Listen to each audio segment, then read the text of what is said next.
صراط المستقيم.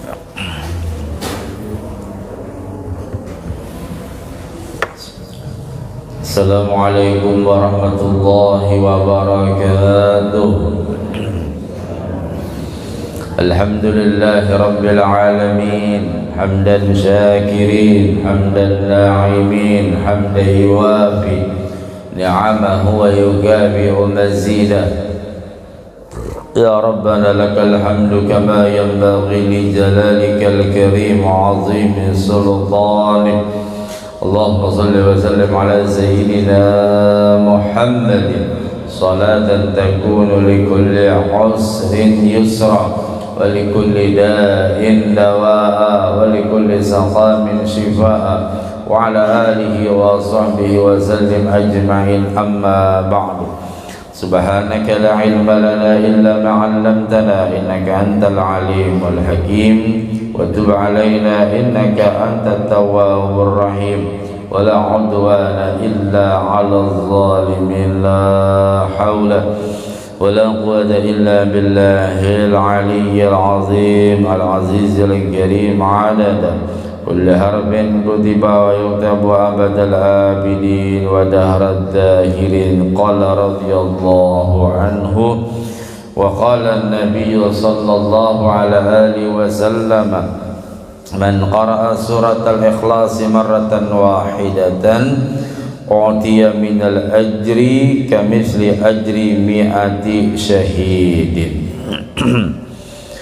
Ma'asyiral muslimin wal muslimat rahimakumullah, kembali kita bersyukur kepada Allah Subhanahu wa taala.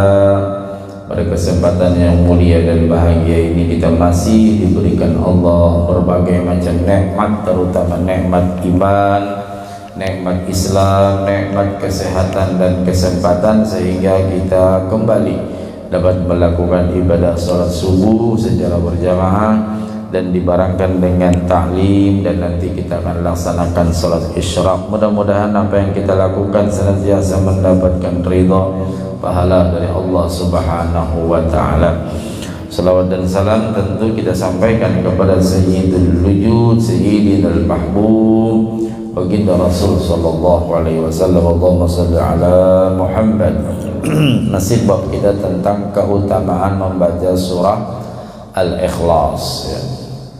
Man qara'a surat Al-Ikhlas marratan wahidah, siapa membaca surah Al-Ikhlas, qul huwallahu ahad Allahus samad lam yalid wa lam yulad wa lam yakul lahu kufuwan ahad. Pendek, enak, mudah, gampang. Maka Allah akan memberinya sama seperti pahala 100 orang yang mati syahid. Sekali baca aja qul huwallahu ahad tadi, sekali baca sama diberi Allah nilai pahala 100 orang yang mati syahid. Bahkan Nabi mengatakan, man qara'a qul huwallahu ahadun marratan wahidah faka'annama qara'a thulutsal Qur'an. Barang siapa membaca satu kali qul huwallah, maka seolah-olah dia sudah membaca 1/3 dari Al-Quran. Dan man qara'aha marratain, membaca 2 kali, faka'annama thulutsail Qur'an, maka seolah-olah dia sudah membaca 2/3 Al-Quran. Wa man qara'a 3 marratin faka'annama qara'al Qur'ana kullah. Barang siapa membaca 3 kali, maka sama dia mengkhatamkan Al-Quran sekali. Ya, insyaallah ini rahmat yang diberikan kepada umat Nabi Muhammad sallallahu alaihi wasallam. Ini rahmat, ini nikmat, ini karunia. Kalau kita tidak gunakan rugi. Ini khusus spesial bagi umat Nabi Muhammad. Umat yang lain tidak. Jadi kalau kita malas, kita yang rugi. Karena kita sudah disediakan sebegitu nyamannya, mudahnya, cuma 3 kali sama hatam Quran. Ada yang tanya, Ustaz, kalau kita baca 3 kali sama menghatamkan Quran banyak mana? Ya banyak menghatamkan Quran lah. Orang bebuihan muntung membaca mulai juz 1 sampai juz 30. Awandang 3 kali, barokahnya gitu loh. Kalau nilai pahalanya 1 huruf 10 kebaikan, bisa berubah menjadi 20, bisa sampai 100 kalau dalam sholat.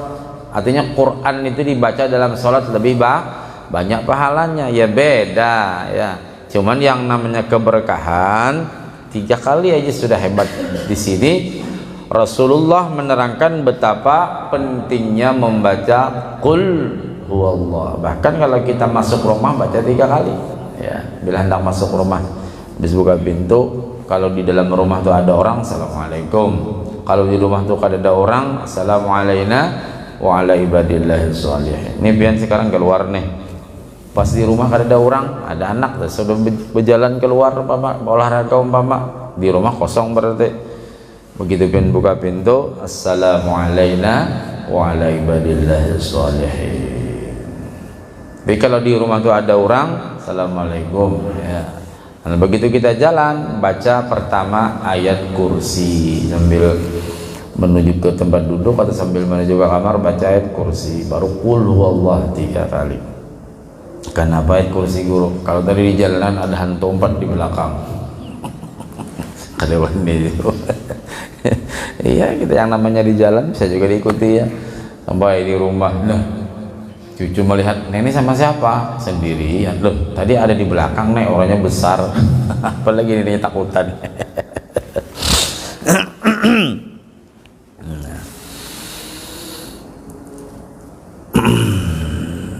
Sebab ayat ini turun ya tentang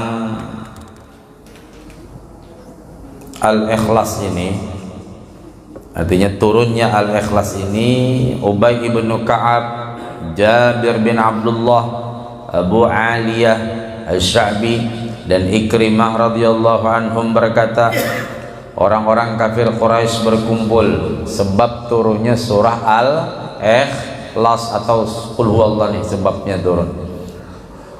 Bubuhan para pembesar kafir berkumpul. Mereka adalah Amir ibn Tafil, Zaid ibn Qais dan yang lainnya. Mereka mendatangi Nabi dan bertanya, wahai Muhammad, gambarkan kepada kami tentang Tuhan engkau. Jadi ujar buahnya, coba Muhammad, kayak apa Tuhan ikam tuh? Bentuknya, modelnya, apa macam kayak apa? Apakah dari emas atau perak? Ataukah dari besi atau tembaga? Karena Tuhan-Tuhan kami terbuat dari semua itu. Oh, rupanya Tuhan bubuhannya ini ada emas. Bila model kelasnya tinggi emas Tuhannya ya. Bilanya musim peceklik dijual. Yang sedang tembaga, yang agak bawahan perak mungkin. Misalnya Tuhan-Tuhan kami terbuat itu semua. Lalu baginda Rasulullah SAW menjawab, aku adalah Rasulullah SAW. Sesungguhnya Allah tidak menyerupai sesuatu. Ujar Nabi, Allah tuh kada kayak Tuhan bubuhan ikam, tidak bisa digambarkan. Kalau dalam Al-Quran disebutkan laisa kamitslihi syai'un, tidak ada sesamaannya, tidak bisa diserupakan ya. Itu sama kakanakan batakun, bah Allah itu di ataskah? Iya. Gitu. Kalau anak-anak kecil bertanya, iya. Nanti dia tanya lagi. Tuh anak ulun pertama dulu gitu. Sambil ya kan kakak-anak kan ketujuh berdiri kalau di sepeda motor. Oh, rupanya melihat apakah Allah tuh di ataskah? Iya. Nah, gini esok berjalan pulang. Kalau Allah di atas itu ada rumahnya? Nggak ada. Pelan-pelan. Ya. Karena Rasulullah pernah juga ditanya orang Baduy, orang gunung, ya Rasulullah, apakah Allah di atas? Iya, kata Nabi. Sahabat protes, ujar Nabi berdiam kan. Ini ngaran orang kampung, kayaknya betakun pulang. Ini orang kampung ini anyak, tahu anyak bu? Apa anyak bahasa Indonesia? Suka tanya. Betul, besok tanya lagi, ya Rasulullah, betulkah Allah di atas? Enggak. Nah, ya pelan-pelan baru dijelaskan begini ya. Jadi kalau orang awam bertanya kepada kita jawab juga, lihat situasi dan kondisinya. Makanya berhasilnya dakwah seseorang tuh dilihat keadaan orang tersebut. Kalau orang kampung dengan orang kantor tanya ya beda, jawabannya pun juga beda. Kalau orang kampung kita usahakan sejelas-jelasnya menjelaskan. Kalau orang kantor ya rata-rata kan mereka paling kada SMA, kada mungkin di kantor tuh kepala bidang TK. Kepala bidang TK, kepala dinasnya apa, tamat SD aja. Kada mungkin gitu loh. Artinya rata-rata mereka orang berpendidikan, cara menjawabnya pun juga beda. Nah, ujar Rasulullah, Tuhan kami kadang kayak Tuhan ikam, kada kawat diserupai, dan aku tidak mengatakan sesuatu pun tentang menurut diriku. Aku kada kawat cuma menggambarkan Tuhan ikam Tuhanku. Bahasa kitanya begitu. Tidak bisa aku menggambarkan dan tidak boleh digambarkan. Kemudian Allah Subhanahu wa taala menurunkan, asik berdialog demikian, turunlah ayat yang bernama surah Al-Ikhlas. Jadi turunnya ayat itu berbagai macam. Ada yang Nabi lagi sendirian, bisa juga ketika terjadi apa macam langsung turun, dan yang tahu hanya Rasulullah. Para sahabat pun tidak tahu, siapapun tidak tahu, cuma Rasulullah Sallallahu Alaihi Wasallam. Diam. Kenapa ya Rasul? Tadi turun surah Al-Ikhlas gitu. Kenapa ya Rasul? Tadi begini.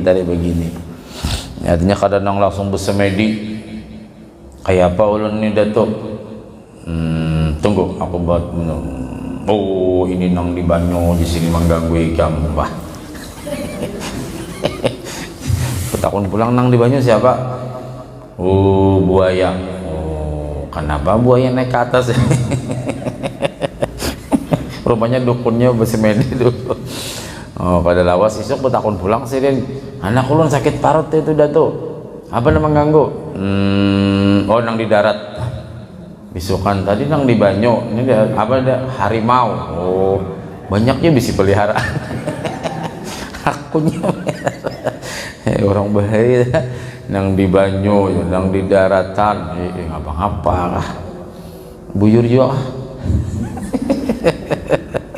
Tapi bisa juga bujur, ada juga nang kada percaya, langsung mau tangan, jar, ini barunya tahu kita nih, ini di banyu nih. Nah, apa hendak kita tua? Aku hendak tigu. Nah, buayanya hendak makan hintalo.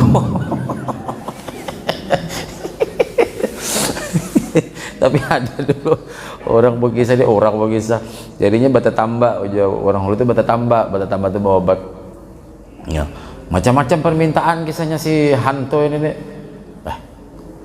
Diunjukinya duit gitu lah.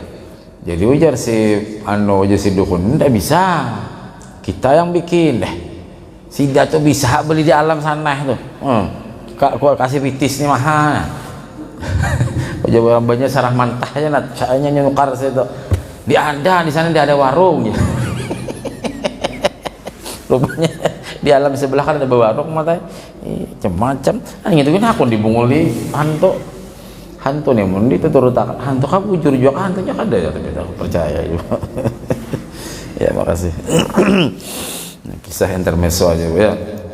Nah, Qul huwallahu ahad, Allahus samad, lam yalid wa lam yulad wa lam yakul lahu kufuwan ahad. Artinya katakanlah ya Muhammad, dialah Allah yang Maha Esa. Allah adalah Tuhan yang kepadanya bergantung. Allahus samad, ya, bergantung segala sesuatu. Maksudnya semua makhluk berhajat kepada Allah. Yang lain tidak bisa, siapapun, malaikat kah, siapa aja, nabi kah, rasul kah, siapa aja, semua bergantung kepada Allah. Lam yalid wa lam yulad, dia tidak beranak. Nah, Tuhan Allah kada beranak, kalau bubuhannya beranak seekong. Nah, bagusnya ada pendampingnya, abahnya, mamanya, anaknya seekong. Untung kada bertambah lagi, tiba-tiba KB sini. Nah, Tuhan kita tidak. Walam yakul lahu kufuwan ahad, Jadi tidak beranak dan tidak pula diperanakan, dan tidak ada seorang pun yang setara dengan Allah. Jadi tidak ada yang sama. Ibnu Abbas radhiyallahu anhuma. Jadi kalau Ibnu Abbas itu berarti Abdullah bin Abbas. Abdullah bin Abbas ini di mana makamnya? Di Taif ya. Pernah ke Taif? Belum ada ya. Kalau dari Mekah itu dekat Bu, sekitar 1 jam ke Taif ya. Nanti insya Allah nih kami 8 September nih umrah, saya usahakan bawa jamaah ke Taif nanti. Taif itu dingin, enak, subur betul. Kalau kita ke sana itu sayur-sayuran kanan kiri nih Masya Allah, buah-buahan. Nah, situ ada tempat Rasulullah ketika dilempar masuk Taif itu ada. Terus maju lagi agak kota ya bukan kota, kampung besar, tapi ramai juga Taif itu, banyak orang berjual sayur karena memang daerah perkebunan lah situ. Jadi naik gunung putar. Jadi kalau dari Mekah sejam lebih lah ya, kurang lebih sini Tenggarong agak ke hulu dikit, Luar Tebu lah, kurang lebih 1 jam lebih tapi tidak macet kan kalau di Mekah enak. Nah di situ ada makam Abdullah bin Abbas. Abdullah bin Abbas ini anak Sayyidina Abbas. Sayyidina Abbas kakaknya kuitan Rasulullah. Berarti Nabi Muhammad dengan Abdullah ini sepupu sekali. Nah ada situ Masjid Abdullah bin Abbas, makam Abdullah bin Abbas, gerbang atau gapura Abdullah bin Abbas, yang sering dalam kitab atau hadis disebut Ibnu Abbas. Anaknya si Abbas, siapa anaknya? Abdullah bin Abbas. Makanya radhiyallahu anhuma. Mudah-mudahan Allah meridai mereka berdua. Siapa mereka? Anaknya awan abahnya gitu ya. Ujar Sidin berkata, nah hampir seluruh tokoh-tokoh Nusantara, baju Nusantara kita NKRI Bang lah. Datuk Kalampayan, Syekh Abdul Samad Al-Palembangi, beliau termasuk Syekh Abdul Wahab Bugis, ketika mengarang kitab atau menyusun kitab, rata-rata mereka tirakat di sana di makam Abdullah bin Abbas. Artinya Datuk Kalampayan lama situ berdiam dalam artian bermujahadah beramalan sambil mengarang kitab ya. Di antaranya itu tadi Sabilul Muhtadin menurut riwayat demikian. Ya, jadi orang rata-rata kalau ke sana Masya Allah ya luar biasa keberkahan, karena Abdullah bin Abbas ini luar biasa keilmuannya. Apa aja Sidin? As-samad adalah sesuatu yang tidak berongga, tidak makan dan tidak minum. Makna as-samad itu, Nasidin memberikan komentar Abdullah bin Abbas ini, makna as-samad itu sesuatu yang kada berongga, kada makan, kada minum. Jika sesuatu yang berongga maka dia membutuhkan sesuatu. Kalau berongga kan pasti, maaf nih lubang, pasti membutuhkan sesuatu. Apa yang masuk? Udara dan sebagainya. Maksudnya Allahus Samad tadi, Allah tidak Allah adalah Tuhan yang kepadanya bergantung semua apa aja. Jadi bergantung ke sana, berhajat ke sana. Nah, sedang yang tidak membutuhkan sesuatu, bahkan seluruh makhluk membutuhkannya, dan dikatakan as-samad berarti tidak beranak, tidak diperanakan. Dikatakan tidak beranak berarti tidak mempunyai anak yang akan mewarisi kerajaannya. Amunnya beranak pasti ada kena mewarisi. Allah laisa, arti laisa tidak sah, tidak ada persamaannya. Nah, ini namanya tauhid kita, akidah Ahlus Sunnah wal Jamaah. Jadi tidak ada Allah beranak diperanakan. Kalau Tuhan yang lain ya terserah dia. Karena kalau beranak pasti ada yang mewarisi kita. Menyematian keanakan dia mengambil harta kita. Amas pian, bonel, medalion, tahu medalion? Ambil anaknya. Wah ini, Masya Allah dipakai terus. Orang kenapa dipakai berataan? Kini dibawa di sikap anak-anak, habisin pasang, Ibil hari Sabtu kayak ini berjalan. Orang kan apa dipakai berataan? Kini akan mewarisinya, jadi pakai terus di sini. Udah hari Sabtu Minggu udah toko emas berjalan. Coba ikan berjalan di pasar itu hilang bener ya. Nah jadi kalau beranak pasti ada nama warisinya. Tidak diperanakan berarti tidak mempunyai orang tua. Kalau kada diperanakan berarti kada besi kuitan kalau kita ada orang tua. Ini maksudnya Ibnu Abbas menjelaskan sifat-sifat as-samad tadi, bahwa Allah Tuhan kita kada diperanakan, kada beranak. Kalau yang lain kan ada macam-macam, satu ini, dua ini, tiga ini. Kalau kita enggak ya, makanya kita dikatakan qul huwallahu ahad. Arti ahad itu esa. Makanya Bilal bin Rabah ketika dijemur, ditaruh, diletakkan batu yang besar, ahad ahad ahad, zikir sidin ahad ahad, artinya Allah itu esa, ahad ahad. Nah, itu Bilal bin Rabah. Ammar bin Yasir juga ya, ketika disiksa itu ahad ahad ya. Nah, dan tidak ada sesuatu pun yang setara dengannya, berarti tidak ada bandingan dan tidak ada lawan, kada ada lawan ya. Jadi ada orang begitu berenang di biduk-biduk ya, ini mah menggayai anak ulun jamaah ya.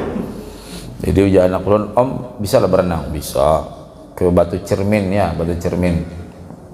Kok kira tadi batu cermin ini kayak apa? Oh banyunya aja tarang. Jadi dari jalan, oh jadi pas ulun ada ngisi di biduk-biduk 2 hari ya, di sini aku merasa lawas benar hari boy. Di biduk-biduk tuh harinya lama betul. Kenapa? Listrik kadada, sinyal kadada, asal lawas hidup kamu. Iya, sunyi ya. Nanti jam 5 sore baru nyala. Ini kayak gini jam-jam 6 gini mati sudah. Nggak tahu kalau sekarang ya, lama betul. Jadi jangan anak ulun kayaknya lama betul hidup di sini, sama aja 24 jam cuma HP kada berfungsi. Jadi si omnya yang ngawal kami ini bisa berenang, om bisa. Kalinya saya ini juara 1 gih, nyebut anakku tuh pakai kan juara 1. Hah? Masa? Iya juara 1 berenang. Lomba apa itu? Ya se-kabupaten. Kok bisa juara 1? Karena nggak ada peserta lain, aku sendirian aja. Pintar ya. Nggak ada bandingannya kan? Nggak ada bandingannya. Dalam satu riwayat Nabi Muhammad SAW ketika beliau telah keluar untuk hijrah ke Madinah, itu riwayat yang lain tentang asbab turunnya surah Al-Ikhlas ya, disebut namanya asbabun nuzul. Kalau hadis asbabul wurud ya. Kenapa itu terjadi hadis begitu? Oh karena ada kejadian ini, kejadian ini. Nah makanya Al-Quran itu diturunkan munajjaman. Arti munajjaman itu berangsur-angsur. Kenapa ya Tuhan kada langsung blok 30 juz? Kan Allah Maha Kuasa. Iya, itu sebuah pembelajaran kepada kita. Kita mempelajari Al-Quran juga perlahan-lahan, sedikit demi sedikit ya. Habis itu juga orang yang menghafal sedikit demi sedikit. Nah, dan juga ini termasuk namanya litaqwiyatul hifdz, untuk menguatkan hafalan Rasulullah. Dan juga setiap ada kejadian apa macam turun ayat. Nang kayak pernah kejadian ya Rasulullah, ulun hendak kawin, ujar sahabat. Alhamdulillah, Nabi kalau sudah ada sahabatnya mau kawin tuh senang betul ya, senang betul. Sama rajin ulun guru hendak kawin, alhamdulillah. Kawan siapa? Julak awan duda, berarti janda ini. Nah cuman ya Rasulullah, istri calon istri ini orang sebelah loh. Paham orang sebelah apa ya? Artinya lain orang muslimah. Oh, Nabi diam sejenak, turun ayat. wala tunkihul musyrikati hatta yu'min. Janganlah kamu menikahi perempuan yang musyrikah, yang non, kecuali dia beriman. Nah, jadi kalau orang wayah ini kok banyak betul kawin-kawin beda agama. Khusus bagi kita umat Islam itu hukumnya zina, tidak boleh ya. Tapi kan Pak, sama kami saling pengertian kok. Kayak apa aja. Banyak kok yang saya temui Bu. Banyak betul. Kami ini alhamdulillah Ustadz, ujian nang bini Islam, nang laki bahan sebelah. Sudah lama berumah tangga, tidak ada masalah. Saya bilang nanti ada masalah. Begitu sudah punya anak, nah bingung dia. Si abah membawai ke sebelah sana, si mama membawai ke masjid, bingung kalau. Nah, jadi hati-hati betul ya. Nah, lalu turun ayat tadi, artinya ujar Rasulullah tidak boleh hatta yu'min, sehingga dia beriman kepada Allah. Artinya kalau dia mau mengucapkan 2 kalimat syahadat dan mau masuk Islam, ayo. Tapi kalau enggak, ya terserah, nggak boleh. Ketika Rasulullah hijrah ke Madinah, orang-orang kafir Quraisy berkumpul di depan pintu Darun Nadwah. Jadi di satu tempat Nabi bermusyawarah disebut namanya Darun Nadwah. Dan tempat tersebut berada di gang Abu Jahal. Berkumpul. Mereka berkata, siapa yang dapat mengembalikan Muhammad kepada kami sekalipun kepalanya, maka kami akan memberinya hadiah 100 onta merah. Onta merah itu onta nang larang. Jadi onta itu berkelas-kelas juga. Ya kayak model kambing, ada yang tanu, ada yang bagus apa macamnya. Saya sering membelikan onta itu berapa ribu real Pak. Kadang mereka jamaah haji, guru berkorban, terserah pian hendak apa. Onta guru nah, amun onta tuh karena lehernya tak panjang juga duitnya. Hah, masa guru? Enggak, maksudnya mahal. Oh, kira tadi duitnya panjang. Pada paham ya, jangan si julak ini nih. Kada paham. Nah, kalau onta tuh terlarang julakai. Tapi puas pian kalau berkorban onta. Pian aja kayak kalau berkorban kambing, sapi, iya. Artinya amun di Samarinda di Indonesia lah sering aja kita berkorban sapi, kambing. Nah ini mumpung pian di Mekah dan duitnya ada, cobalah sekali-sekali berkorban onta, kan jarang kan. Nah, jadi kita di sana pian tunggangan banyak. Wah, ketahu semangat sih ini. Oh ya sudah guru, nah, mahal Bu, berapa ribu real itu kadang kita beli. Nah 100 unta merah yang bermata hitam, ini mahal betul. Seorang laki-laki yang bernama Suraqah ibnu Malik bangkit dan berkata, aku akan mengembalikannya kepada kalian. Jadi ujar Suraqah ibnu Malik, coba aku kena akan mengembalikan kepada Muhammad itu ke hadapan pian. Maka kafir Quraisy mengumpulkan harta untuknya. Berkumpulan juga hendak memberi hadiah si Suraqah ini dengan catatan kalau berhasil memotong leher baginda Rasulullah SAW. Kemudian Suraqah pergi mengikuti dari belakang, dan ketika bertemu dengan Nabi Muhammad SAW, ia menghunus pedangnya. Ini yang kisahnya Suraqah ninang mengumpati tahu. Jadi waktu subuh itu setelah dini hari itu berangkatkan Abu Bakar dengan Rasulullah, Ali mengganti tempat tidur Nabi. Ada yang paham diikutinya sampai ke Jabal Sur tuh, diikut tahu dia ke Jabal Sur itu Suraqah ini. Alhamdulillah saya sudah masuk ke Jabal Sur. Jadi Jabal Sur itu kita naik 3 gunung Pak, 1, 2, 3 itu kurang lebih 1,5 jam dulu pelan kita naik. Nah nanti masuk ke Jabal Sur itu kita bermiring badan agak jongkok, jadi model bertunduk dulu baru kita masuk. Nah di situ kita melihat bagaimana keadaan Jabal Sur yang ketika itu Rasulullah beristirahat ya, bersembunyi, dan kalau ada lubang di mana ketika Abu Bakar Siddiq menahan tangan beliau. Jadi kan Nabi itu guring di paha Abu Bakar, keuyuhan. Begitu Abu Bakar ini sebenarnya ngantuk juga. melihat di lubangnya ada mata bernyala-nyala gitu. Sekalinya kala jengking, nah langsung ditahan Abu Bakar dengan tangan supaya kada menggigit Rasulullah. Nah itu cintanya Abu Bakar, ya, cintanya Abu Bakar kepada Rasulullah SAW. Allahumma shalli ala Muhammad. Jiwa ditaruhkannya.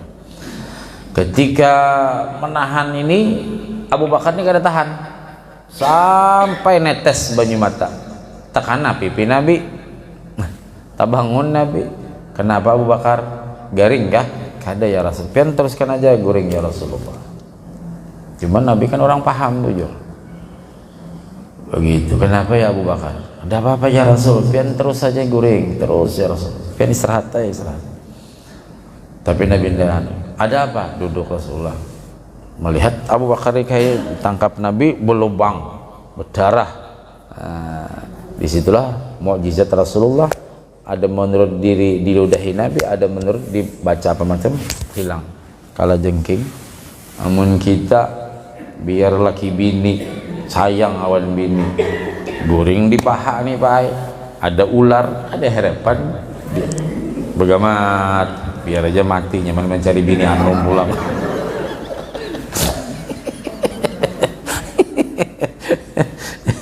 Padahal kayak ayang-ayang-ayangnya, dia melihat ada ular. Kebetulan nenek goreng sini, tangan-tangan hamun nenek.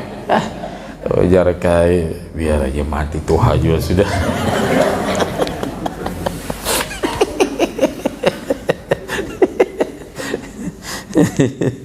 Ya Allah, coba sahabat sayangnya dengan Rasulullah ya, wani menggantikan mati Sayyidina Ali.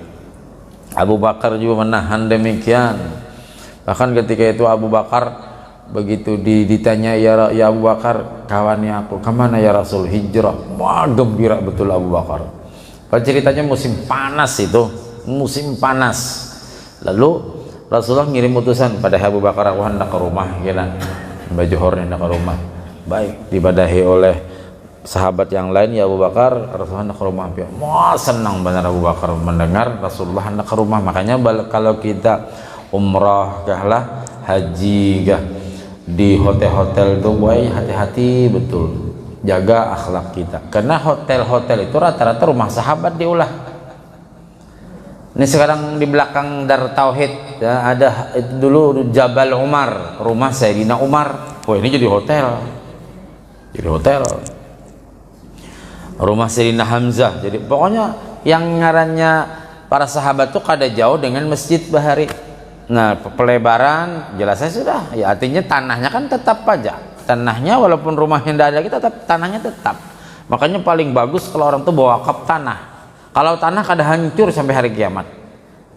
Pian ada tanah kebetulan di kampung itu kok nggak ada langgar, nggak bikin aja langgar tanahku itu.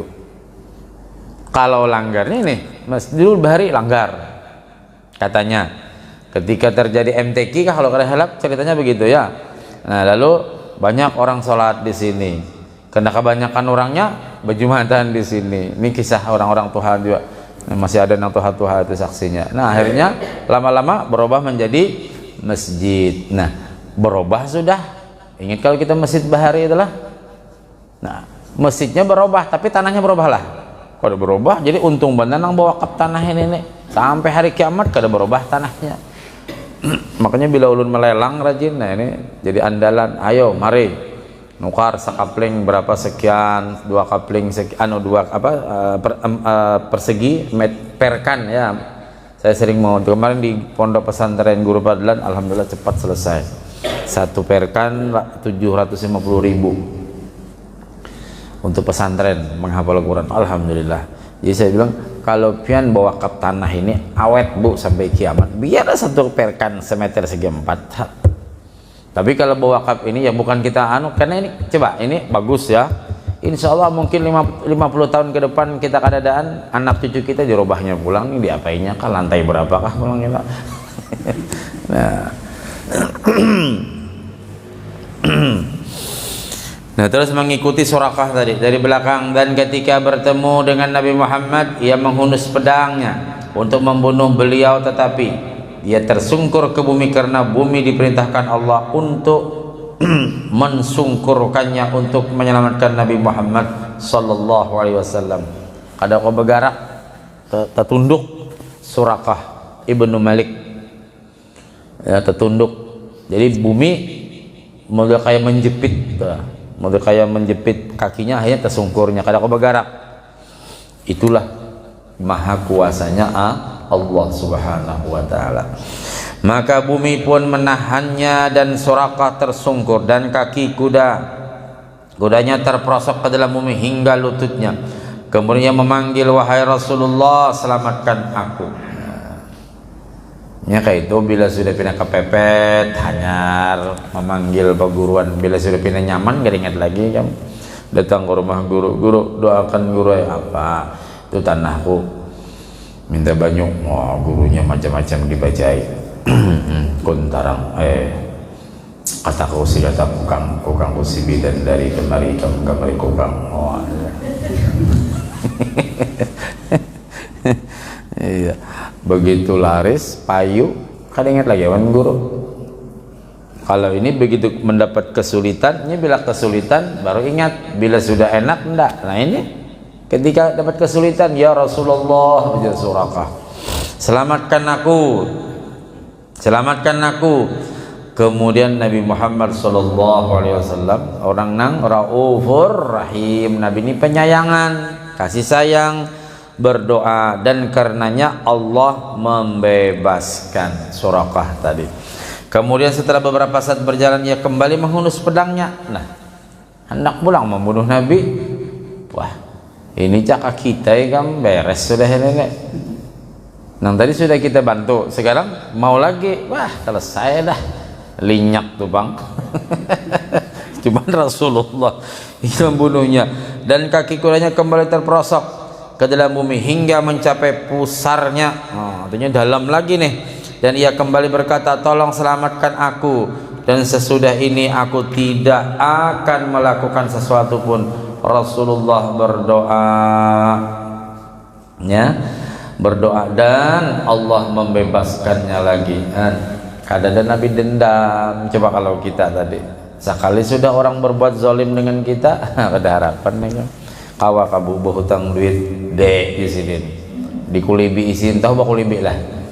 Ini hendak berhutang semalam menyambati aku di sini. Nah, sudah Rasulullah tidak demikian. Artinya Nabi mengajarkan betapa Nabi kasih sayang. Kemudian ia turun dari kudanya dan berdiri di hadapan onta Rasulullah sallallahu alaihi wasallam dan duduk serta berkata, wahai Rasulullah, ceritakan kepadaku siapakah Tuhan engkau, sebab dia mempunyai kekuatan seperti apakah dia.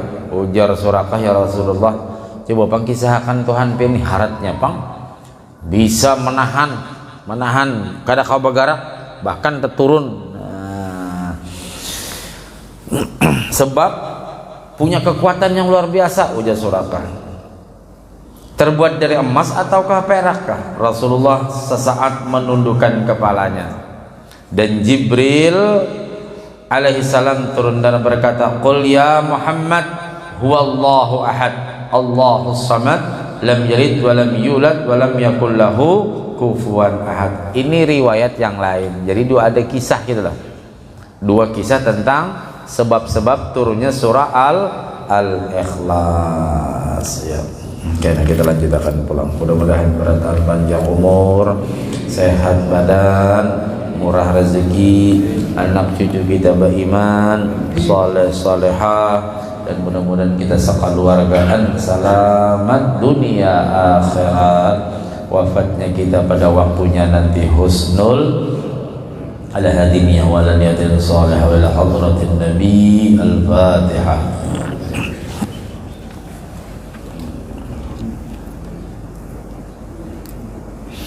Amin ya Allah ya Rabbal Alamin. Bismillahirrahmanirrahim. Ma'fu anna ya Karim, ma'fu anna ya Rahman, wa'fu anna ya Rahim.